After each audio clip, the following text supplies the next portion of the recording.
This is distribute content వేరే description is highly advised. ఈ కథను మిమ్మల్ని కాస్త కలవరపరచవచ్చు. దీనికి సంబంధించి తగిన జాగ్రత్తలు తీసుకోవాలని ఆర్టీవీ సూచించడం జరుగుతుంది. బ్రేకింగ్ న్యూస్ చూస్తున్నారు. పల్నాడు జిల్లా మార్చర్లలో పరువు హత్య జరిగింది. 23 ఏళ్ల చౌడమ్మ అనుమానాస్పద మృతి స్థానికంగా సంచలనంగా మారింది. ఇంట్లో ఉరేసుకుంది అంటున్నారు చౌడమ్మ తల్లిదండ్రులు. పోస్ట్ మార్టంలో ఎలాంటి ఆధారాలు దొరకటం లేదు. తల్లిదండ్రుల స్టేట్మెంట్తో పోలీసులు అనుమానాలు వ్యక్తం చేయడం జరుగుతోంది. కూపీ లాగితే బయటపడింది చౌడమ్మ నాగరాజుల ప్రేమ వ్యవహారం. నాగరాజుకు ఆస్తి లేకపోవడంతో చౌడమ్మ పేరెంట్స్ వద్దని చెప్పారు. తాను నాగరాజుతోనే ఉంటాను అని చెప్పి తెగేసి చెప్పింది చౌడమ్మ. గతంలో మార్చర్ల పిఎస్లో ఇరు కుటుంబాలకు కౌన్సిలింగ్ ఇవ్వడం జరిగింది. ఇంతలో విగతజీవిగా కనిపించింది చౌడమ్మ. తల్లిదండ్రులే చంపేసి ఉంటారని చెప్పి పోలీసులు అనుమానాన్ని వ్యక్తం చేయడం జరుగుతోంది. పెద్ద ఎత్తున అక్కడి ప్రజలు చేరుకోవడం జరిగింది. ఈ ఘటన తెలిసిన తర్వాత ఈ ఘటనకు సంబంధించి సమాచారం అందిన తర్వాత పోలీసులు కూడా అక్కడికి చేరుకున్నారు. మరి ముఖ్యంగా 23 ఏళ్ల చౌడమ్మ అనుమానాస్పద మృతి అక్కడ పోస్ట్ మార్టం రిపోర్ట్తో బయటపడింది. అంటే తల్లిదండ్రులే హత్య చేసి ఉంటారా అనే అనుమానాన్ని బయటకు తీసుకొచ్చింది. విజువల్స్ మీరు చూడడం జరుగుతుంది. ప్రస్తుతం ఆ ఇంటికి పెద్ద ఎత్తున జనాలు చేరుకుంటున్నారు. ఆ కుటుంబంతో అంటే ఆ కుటుంబం వాళ్ళతో ఆ ర్యాప్ ఉంటుంది పక్కపక్కన ఉండబట్టి. అసలు ఏం జరిగింది అని చెప్పి వాళ్ళంతా కూడా షాక్ గురవుతున్నారు. పల్నాడు జిల్లా మార్చర్లో పరువు హత్య చోటు చేసుకుంది. 23 ఏళ్ల చౌడమ్మ అనుమానాస్పద మృతి స్థానికంగా సంచలనంగా మారింది.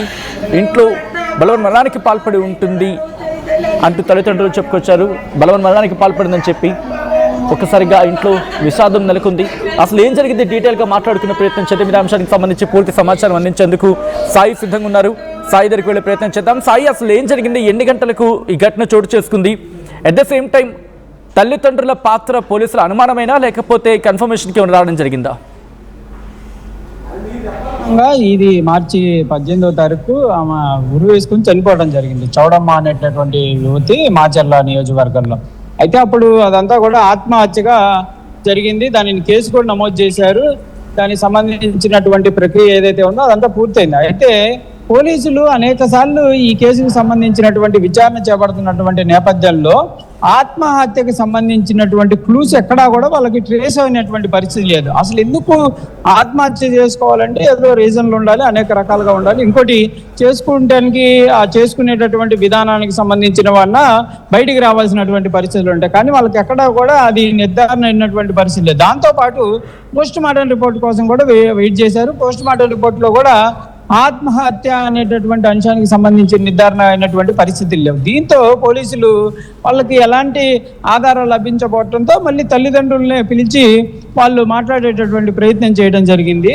వాళ్ళు ఎవరైతే ఈ చౌడమ్మ అనేటటువంటి మహిళ, చనిపోయినటువంటి మహిళ తండ్రి చంద్రసీను అనేటటువంటి వ్యక్తి, వీళ్ళు పోలీసులు అడుగుతున్నటువంటి అనేక అంశాలకు సంబంధించిన వాటిల్లో వాళ్ళు చెప్తున్నటువంటి సమాధానాలు ఎక్కడా కూడా పొంతన కుదిరినటువంటి పరిస్థితి లేకపోవడంతో పోలీసులకు అనుమానం రావడం జరిగింది.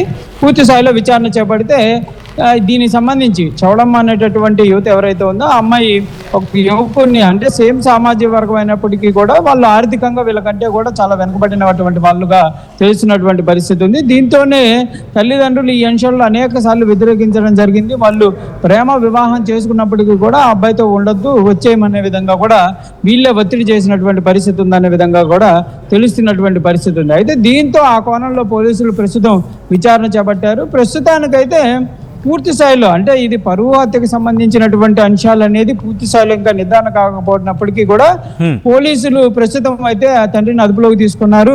అతన్ని పూర్తి స్థాయిలో విచారణిస్తున్నటువంటి పరిస్థితుల్లో కొంత అనుమానాలు అయితే కలుగుతున్నాయి. ఇది కంపల్సరిగా తల్లిదండ్రులే ఆ అమ్మాయిని చంపివేయడానికి ప్రయత్నం చేయటము, వాళ్ళు చంపేశారనేటటువంటి ప్రయత్నం జరిగింది అనేది కొంత నిర్ధారణ అయితే జరుగుతున్నట్లు కూడా పోలీసుల నుంచి మనకు తెలుస్తుంది. ఏదైనప్పటికీ కూడా ఈ ప్రేమ వివాహమే ఆ అమ్మాయి చనిపోవడానికి కారణంగా క్లియర్గా పోలీసులు అయితే నిర్ధారిస్తున్నారు. ఇంకా వీళ్ళ పాత్ర ఏంటి, తల్లిదండ్రులు డైరెక్ట్గా ఏం చేశారనేది కూడా ఇంకా రావాల్సినటువంటి పరిస్థితుల్లోనే ప్రస్తుతం అయితే విచారణ కొనసాగుతుంది. ఏదైనా కూడా పరువుకి సంబంధించినటువంటి అంశాల నేపథ్యంలోనే ఈ హత్య కానీ ఆత్మహత్య కానీ జరిగినట్లయితే క్లియర్గా తెలుస్తుంది. అంటే వాళ్ళు ప్రోద్బలంగా, అంటే గతంలో ఒక ఇన్సిడెంట్ కూడా చూడటం జరిగింది. తల్లిదండ్రులు ప్రేరేపించడంతో ఒక యువతి ఆత్మహత్య చేసుకున్నటువంటి పరిస్థితులు ఉన్నాయి. అలాంటి సన్నివేశం ఏమన్నా ఇక్కడ జరిగింది అనే కోణంలో ప్రస్తుతం పోలీసులు విచారణ చేపడుతున్నారు. పూర్తిగా ఆధారాలు అయితే సేకరిస్తున్నట్టు తెలుస్తుంది. ఎందుకంటే ఆత్మహత్యకు సంబంధించినటువంటి ఎక్కడ ఆధారాలు దొరకపోవడంతో హత్య జరిగి ఉండొచ్చేటటువంటి కోణంలో అయితే పూర్తి స్థాయిలో నిర్ధారణ కోసం పోలీసులు ప్రయత్నం చేస్తున్నారు. ఆ తండ్రి చెప్పేటటువంటి సమాధానాలు కూడా ఎక్కడా కూడా వాళ్ళకి కనీసం జరిగినటువంటి సిచ్యువేషన్ కి కంపేర్ అవుతున్నటువంటి పరిస్థితులు లేవు. కాబట్టి యువతి పెళ్లి చేసుకున్నటువంటి ఎవరైతే ఉన్నారో వాళ్ళ తరపు కూడా వాళ్ళను కూడా కొంత విచారణకి పిలుస్తున్నటువంటి పరిస్థితులు ఉన్నాయి. అంటే జరిగినటువంటి సందర్భాలు కానీ ఈ మధ్యలో గొడవలు ఏమైనా జరిగాయి ఇలాంటి కోణంలో అయితే ప్రస్తుతం విచారణ జరుగుతుంది. ఏదైనా కూడా జరిగినటువంటి సంఘటన మళ్ళీ ఈ అంశం పైన విచారణ జరుగుతున్నటువంటి నేపథ్యంలో మాచర్లలో ఒక కలకలంగా మారిందనే విధంగా చెప్పొచ్చు సచిన్. రైట్. అంటే ఈ ఘటనకు సంబంధించి తల్లిదండ్రులకు చెప్పే సమాధానాలకి అండ్ పోలీసులు పోస్ట్మార్టం రిపోర్ట్కి ఎక్కడో పొంతన కుదరట్లేదని చెప్తూ ఉన్నారు. సో ఇటువంటి సందర్భంలో ఆ ఇంటికి చేరుకున్న పోలీసుకి ఏమైనా క్లూస్ దొరికాయా?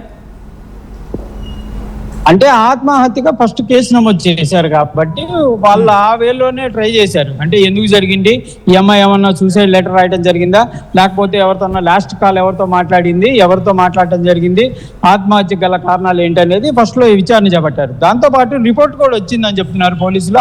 ఏదైతే పోస్ట్ మార్టం రిపోర్ట్లో అందులో కూడా ఆత్మహత్యకు సంబంధించినటువంటి అంశాలు ఎక్కడా కూడా నిర్ధారణ కాలేదనే విధంగా క్లియర్ గా తెలిసినటువంటి పరిస్థితి ఉంది. అంటే ఆత్మహత్య చేసుకునేటప్పుడు కంపల్సరిగా పోస్ట్ మార్టం రిపోర్ట్ లో కొన్ని అంశాలు పరిశీలనలోకి వస్తాయి. అవన్నీ కూడా ఎక్కడా కూడా వెలుగులోకి వచ్చినటువంటి పరిస్థితి లేదు. రిపోర్ట్ లో అసలు ఈ చనిపోయినటువంటి విధానానికి ఆత్మహత్యకి సంబంధం లేనటువంటి అంశాలు ఉన్నాయనే విధంగా చెప్తున్నారు. దాంతోనే అనుమానం వచ్చి చంద్రసీనుని కూడా అంటే యువతి తండ్రులను కూడా విచారిస్తున్నటువంటి నేపథ్యంలో వీళ్ళు అడిగేటటువంటి ప్రశ్నలకి వాళ్ళు చెప్పేటటువంటి సమాధానాలకు పొంతన లేకపోవడంతో వీళ్ళే కంపల్సరిగా యువతికి సంబంధించినటువంటి మరణంలో వీళ్ళ పాత్ర ఉందనేది కొంత నిర్ధారణకు వచ్చినటువంటి పరిస్థితులు ఉన్నాయి. కంపల్సరిగా 90% ఇదే నిర్ధారణ అయ్యేటటువంటి అవకాశాలు ఉన్నాయనే విధంగా ఇప్పుడు ఆ తల్లిదండ్రులు ఇద్దరిని కూడా అదుపులోకి తీసుకుని విచారించడం జరుగుతుందా, లేకపోతే ఇంటి దగ్గర ఉన్నారా? ప్రస్తుతం అయితే తండ్రిని మాత్రం పోలీసులు అదుపులోకి తీసుకున్నారు. తండ్రి పోలీస్ స్టేషన్ లో ఉన్నాడు. విచారణ అయితే కొనసాగుతుంది.